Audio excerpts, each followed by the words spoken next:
Ya estamos de regreso aquí en Canal 24 Horas para contarles que los avances tecnológicos no dejan de sorprendernos y la inteligencia artificial es para muchos la tercera etapa de la llamada revolución digital. Queremos profundizar en este tema y también en lo que está pasando en el mundo. Para eso vamos a tomar contacto con el periodista y también escritor francés Bruno Patiño, presidente de Arte France y Arte Gaye, y además uno de los principales especialistas en medios de comunicación y mundo digital, que estuvo en Chile hace poquito, ha venido muchas veces, además estuvo en el Congreso Futuro hace algunas semanas. ¿Qué tal, Bruno? Un gusto saludarlo desde Santiago.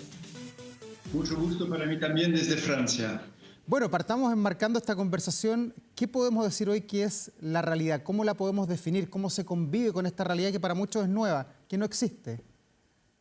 Mira, en realidad lo que ha pasado con la revolución digital y sus etapas diferentes, yo creo que hemos visto tres etapas diferentes, pero la etapa primera, que era solamente la etapa de la red, nos conectamos todo. Después vinieron las redes sociales en el 2006, 2007, 2008 y hemos visto poco a poco cómo este modelo de conversación pública permanente en realidad ha tenido un impacto que no estaba previsto, que ha dado mucho lugar, digamos, a lo que se han llamado los fake news o otro tipo de desinformación. Entonces ya poco a poco nuestra relación con la realidad de los hechos ha sido, digamos, fragilizada. La inteligencia artificial viene y con esa inteligencia artificial que viene hoy en día vamos poco a poco a estar como bajo una submersión absoluta de imágenes, textos, sonidos inventados por las inteligencias artificiales. Y eso produce en realidad imágenes, textos que no tienen nada que ver con la realidad. A mí me han impactado mucho por ejemplo, unos videos donde se veía, entre comillas, Donald Trump luchando a manos contra la señora Biden en Notre Dame de París. Y por supuesto, esto nunca tuvo lugar. Entonces, poco a poco, lo que se pone en tela de juicio es nuestra relación con la realidad. Así que esta revolución tecnológica en realidad ha tenido como dos efectos no previstos: nuestra relación con la realidad de los hechos y nuestra relación con la realidad en general. Y estos son dos desafíos que hoy en día tenemos verdaderamente que confrontar. Ya, Bruno, y de acuerdo a lo que se ha podido establecer, porque obviamente esto va avanzando, es el futuro, se desarrolla todos los días, el impacto de estas nuevas tecnologías, de la inteligencia artificial en particular, ¿puede de alguna manera redefinir el comportamiento en sociedad, redefinir lo que hoy conocemos como una democracia, el tener una buena convivencia al interior de un país? Mira, en realidad la democracia moderna, digamos, que se ha vuelto a crear en el siglo XIX, el siglo XX, es una democracia que supone un momento lo que los politistas llaman el espacio público, es decir, un lugar donde el público actúe como ciudadano y en realidad pueda tener, digamos, un comportamiento racional, un comportamiento de pensamiento acerca de la realidad y que tenga también en su propia tela de juicio, en su propia mente, el interés general. No solamente estoy votando para mi interés, sino para el interés del país y de la comunidad.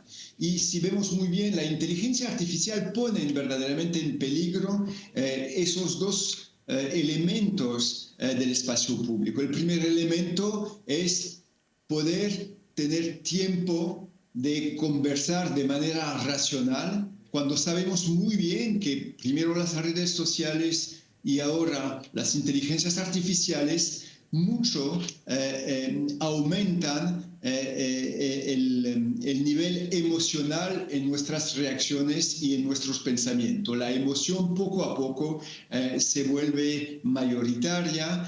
Es lo que he llamado yo la democracia. Estamos ya en democracias emocionales donde verdaderamente la conversación pública se enfoca, se entorna acerca de nuestras emociones. Y bueno, las inteligencias artificiales no solamente también producen ese tipo de emoción, pero poco a poco nos van alejando de la realidad del vecino en realidad. Y entonces, ¿cómo comportarse como un ciudadano racional que tenga en su mente el interés general cuando la realidad se pone cada vez más difícil de entender y cuando las emociones verdaderamente están privilegiadas en nuestras conversaciones? Eso es el desafío democrático de hoy en día. Y no es por casualidad que, digamos, el procesamiento mismo de la elección, que es como el corazón de un régimen democrático, muchas veces se vea, entre comillas, atacado por los mensajes emocionales y digamos, por realidades alternativas producidas por las inteligencias artificiales. Entonces, yo no pienso que la democracia se esté cayendo, pero está amenazada y en realidad tenemos que tener políticas de espacio público para redefinir nuestra relación a la democracia con esas herramientas tecnológicas. Claro, es una percepción bien dicotómica la que tenemos muchas veces hacia la tecnología. Viva la tecnología por un lado, pero con todos estos claros y oscuros que se enfrentan en países de ingreso medio, de ingreso alto, países más pobres, todos enfrentan esto desde diversas aproximaciones. Y desde ese punto de vista, Bruno, en base a la experiencia, ¿qué es lo que deben hacer los países frente a las nuevas tecnologías, frente a la inteligencia artificial? ¿Regular o más bien educar a la población para que no sean de alguna manera presos de estas cosas errantes que andan en la red? Es una pregunta absolutamente clave y me gustaría tener la respuesta que sea como la solución general. Pero bueno, podemos por lo menos dar algunas direcciones. La primera cosa es que la tecnología nunca se para. Hay que saber, el hombre, el ser humano, es un ser humano que verdaderamente está dirigido hacia la innovación. Entonces, por supuesto, la tecnología se va a desarrollar y no se puede imaginar cualquier regulación que verdaderamente a un momento diga a la tecnología, por favor, pare un momento. Eso es una ilusión. Y yo creo que no es por casualidad que a veces grandes empresas de tecnología digan, bueno, regulen y por favor pidan que no aceleremos más la tecnología, porque saben bien que es completamente imposible. La segunda cosa es que esa tecnología vamos a convivir con ella y entonces la educación de la población, por supuesto, es clave.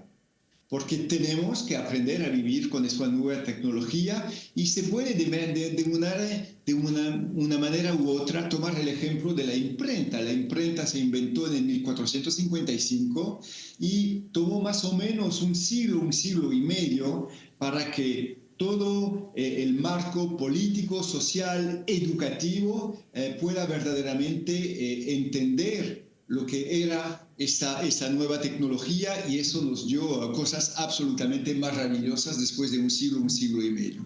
Entonces, por supuesto, la educación de la población es absolutamente clave. La tercera cosa es que muchas veces cuando se habla de regulación, se piensa en regular la tecnología, pero hay muchas otras cosas que se pueden regular dentro del marco de la tecnología sin regular la tecnología a sí misma. Yo creo que los modelos económicos que vienen, la política acerca de los datos, de la extracción de los datos personales y más que todo la responsabilización de las empresas frente al impacto de sus actos, es un tipo de regulación o de marco legal que verdaderamente permite avanzar tecnológicamente sin, digamos, hacer de los seres humanos la víctima de esa innovación tecnológica. Ya, Bruno, y frente a esta revolución tecnológica, para algunos una irrupción tecnológica de la mano de la inteligencia artificial que cada día progresa y nos enseña nuevas cosas, pero también con el uso masivo del celular,